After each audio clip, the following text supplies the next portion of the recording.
That was Pining Radiata, the Manawatu's Yearning Rooters, with their tune In My Eyes. That's the self-proclaimed genre name. And we've actually got king of the band himself, Mr. Michael McKeag, on the other end of the phone. Kia ora, Mikey. How you going?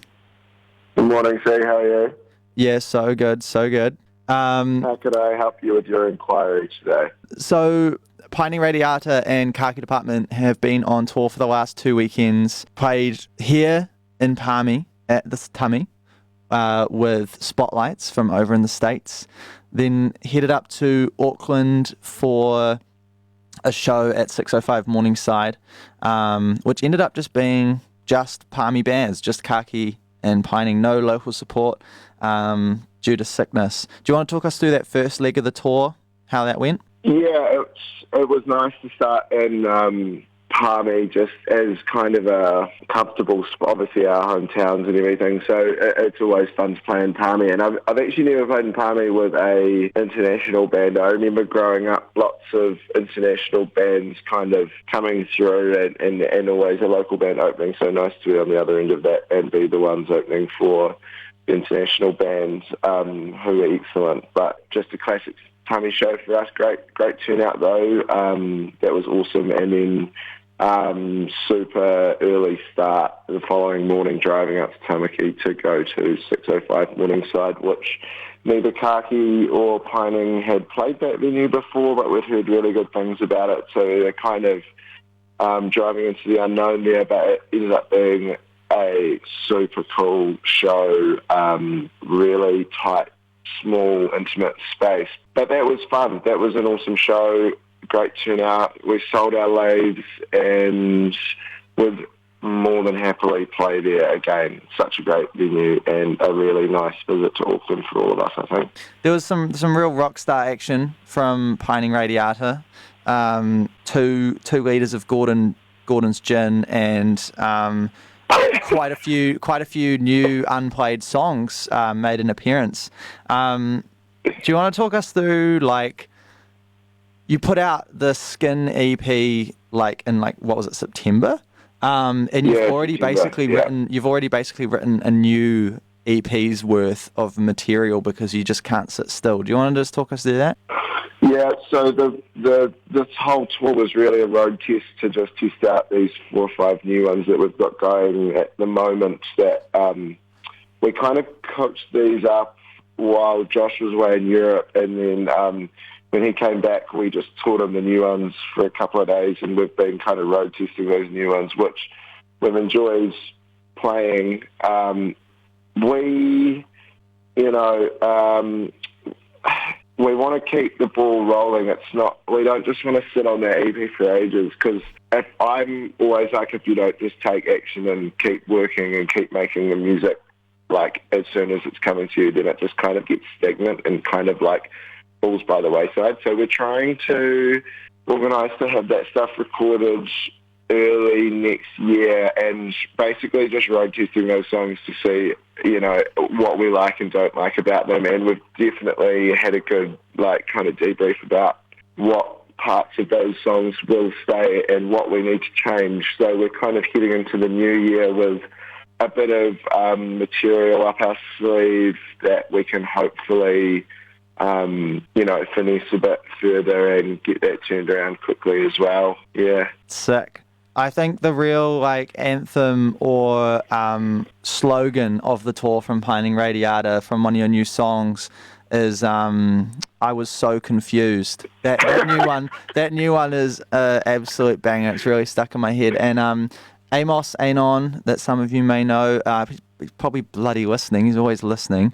Has put up a mini documentary called Makino Dairy Chicken on YouTube, and there's a cut in there where Cass and Maeve are talking on stage, and I think Cass just says, I got confused, and then it hard cuts to Maeve singing, I was so confused. I just think that's one of the most beautiful pieces of media to exist and come out of the tour. So go check that out over on YouTube. That was so funny and completely unwarranted. We didn't know it was coming, and we saw it. We were just like, oh my God, you're joking. It was so good. Yeah, it's what we call a skull, coffin, coffin. So then moving on, we got out of Tamaki Makaurau, managed to make it back down these ways. And then this week, just gone, we had Thursday night in Te Whanganui-a-Tara, Wellington at Valhalla with Evelyn Breaker. Now, Evelyn Breaker was like something I really wanted to book for the tour because she is a fantastic songwriter and I absolutely adore what she does in Fish, her main band. And I was just really curious to see what an Evelyn Breaker solo show would look like. And I was blown away.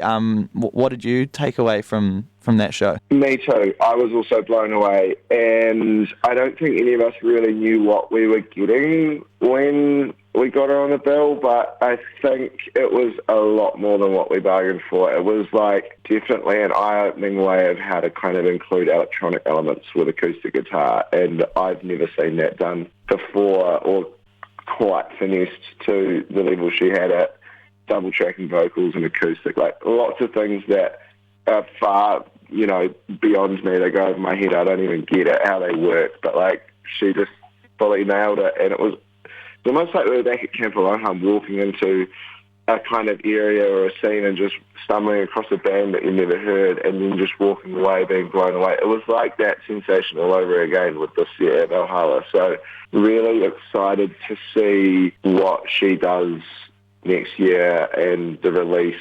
I think she's working on an EP, I think she said. So that there, and hopefully she plays some shows because I'll definitely be going to those. It was a very, very good opening set. For me, definitely, like I've been chasing that high of Camp Aloha where you're sort of stumbling around quite cut and you find a band like Fish who you've never heard of and they're just sent from God, like heavenly music.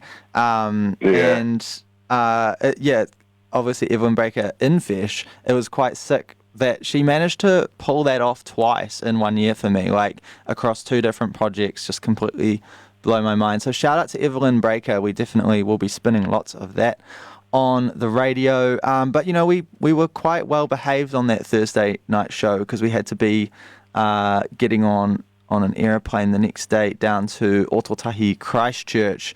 Now this was a show for the ages, one for the history books, for emo epics, obviously us two, and then we had Model Home and Carb on Carb's last official show. It was just a real emo fest in a way. Like you could have put the word festival on it for sure and charged $100. It was a great show. It was my first time playing music in Christchurch, and I think we'd kind of like crossed roads with Model Home at various things over the years through there, kind of via James and Carb being a Manawatu and all that. So that was cool, but to actually go down to Christchurch and play with them was something, I'd always wanted to play Christchurch. It was great, and I loved Space Academy, and like a couple of old friends came to the show as well. Bunch of people we don't know came. Lots of merch was sold. The pizzas were good. The beers were good. Marcus, the sound technician, shout out to you. He did an amazing job. Such a friendly person to work with, and that was just a really good show, pretty much.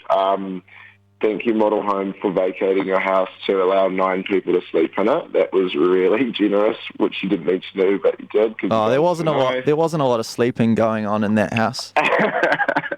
Well, we kicked out that second bottle of gin, and it was pretty game-changing material from then on out.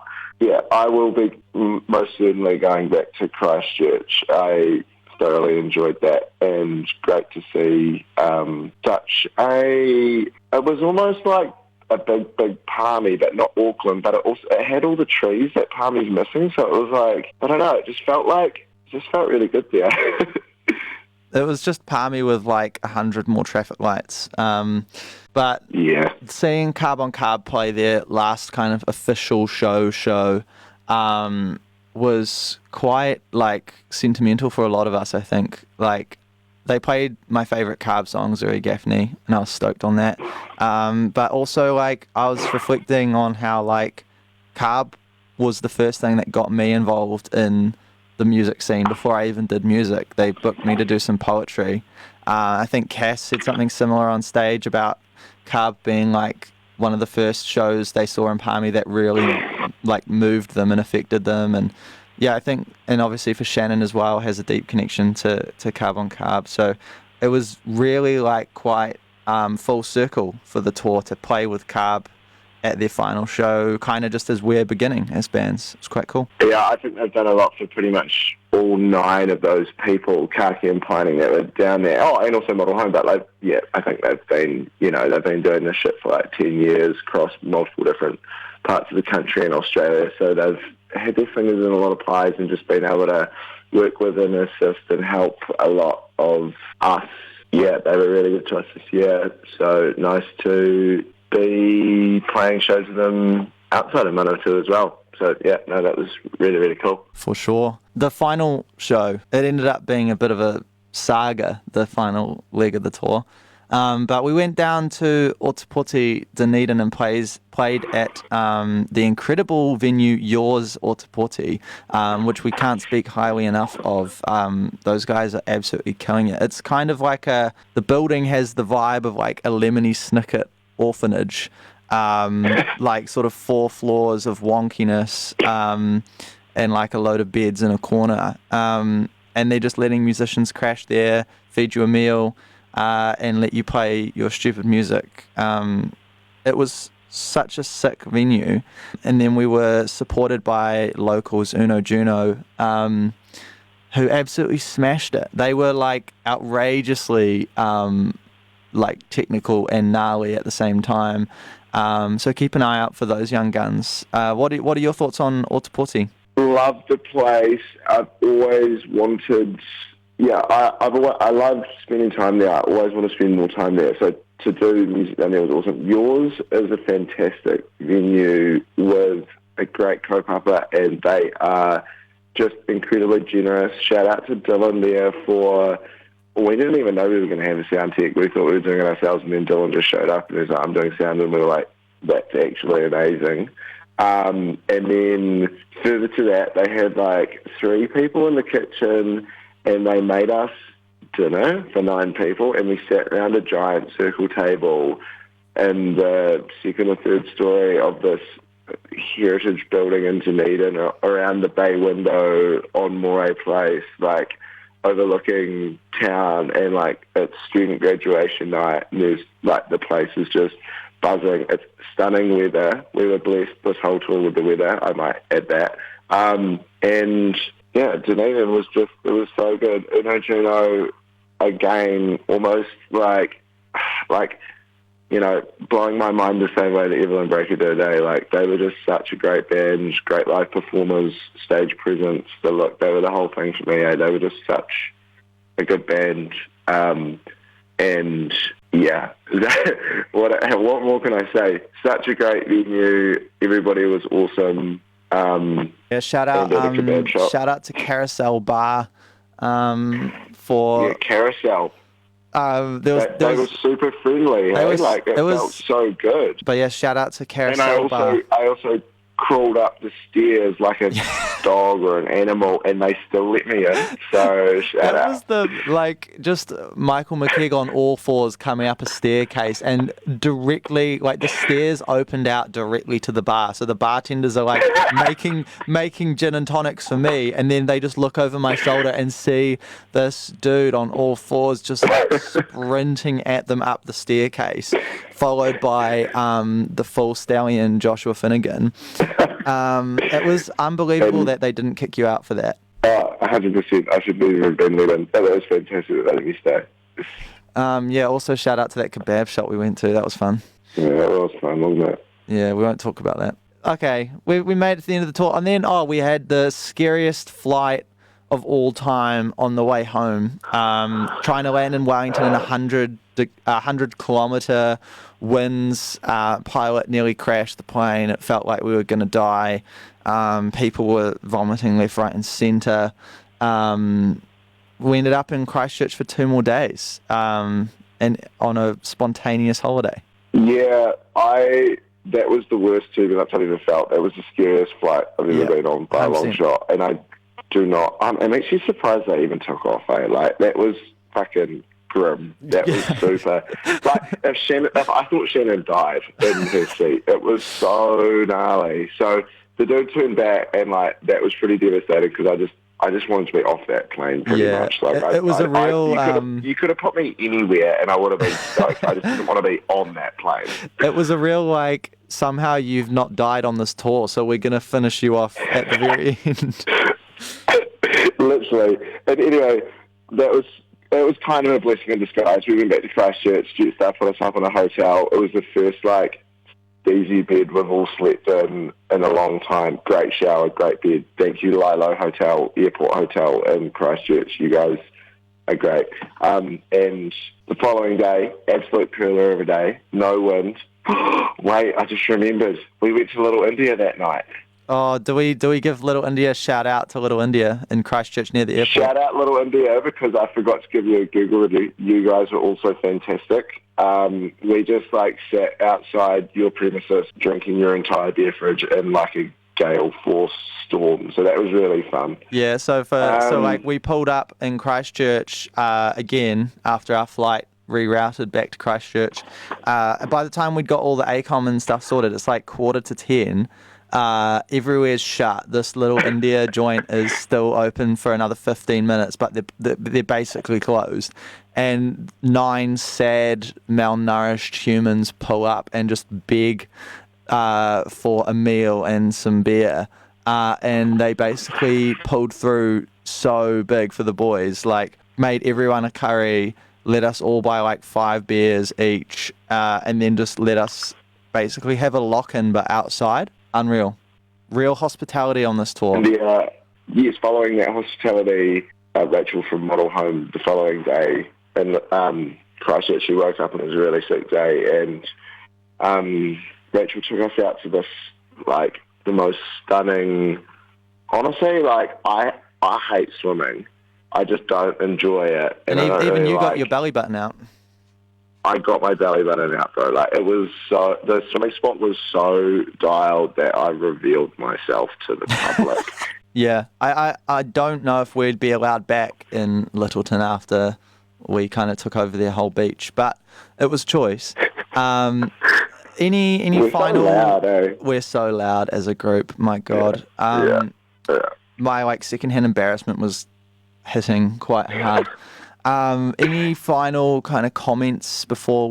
Thank you for doing Admin C. It was good. It was a really good tour. It was a massive undertaking, but we pulled it off. We've got a good group of people, and a good support network. So thank you to everyone that helped make that tour happen. Thanks for everyone who played and where we stayed and the venues.